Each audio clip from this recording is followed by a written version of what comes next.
হুমায়ুন কবিরের মতিগতিটা ঠিক ঠাউর করা যাচ্ছে না। উনি তৃণমূল বিরোধিতায় সুর চড়াচ্ছেন, আবার শুভেন্দুর বিরুদ্ধে কি চড়াসুরে কথা বলছেন। ঝড়ঝাপটা বহু পোহাতে হচ্ছে তাকে, কিন্তু তার বিরুদ্ধে লাগাতার তোপ দেগে চলেছেন বিরোধীদের সেনাপতি শুভেন্দু অধিকারীও।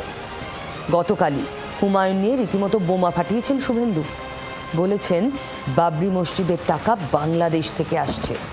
বাংলাদেশে গিয়ে 7 দিন কাটিয়ে এসেছেন বাবরি মসজিদ শুরু করার আগে হুমায়ুন কবির।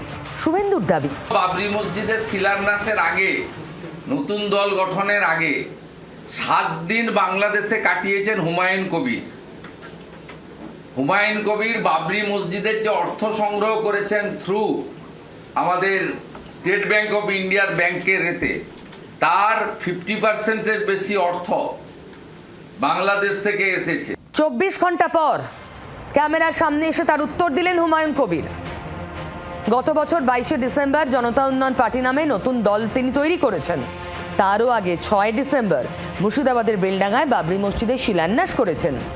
এবছর ফেব্রুয়ারি থেকে শুরু হয়েছে মসজিদ তৈরির কাজ।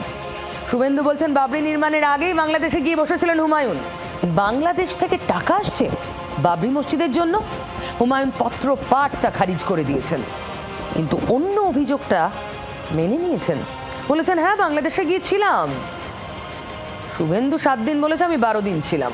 হুমায়ুন কবির কোনো বর্ডারের তারা কাটার সরিয়ে বা অবৈধভাবে বাংলাদেশে যায়নি।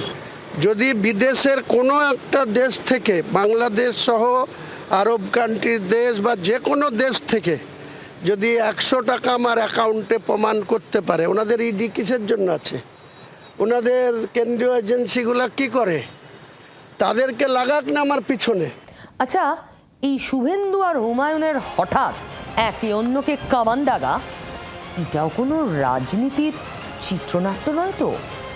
দেখুন, তৃণমূল শুরু থেকে বলে আসছে বিজেপির টাকায় হুমায়ুনের বাড়বাড়ন্ত। মমতা ব্যানার্জি নিজে পর্যন্ত বলেছেন ওই যে জেলায় সভা করতে গিয়ে, তাই না? তো সেই ন্যারেটিভটাকে আটকাতে এই চিত্রনাট্য নয় তো? রাজনীতিতে সব সম্ভব।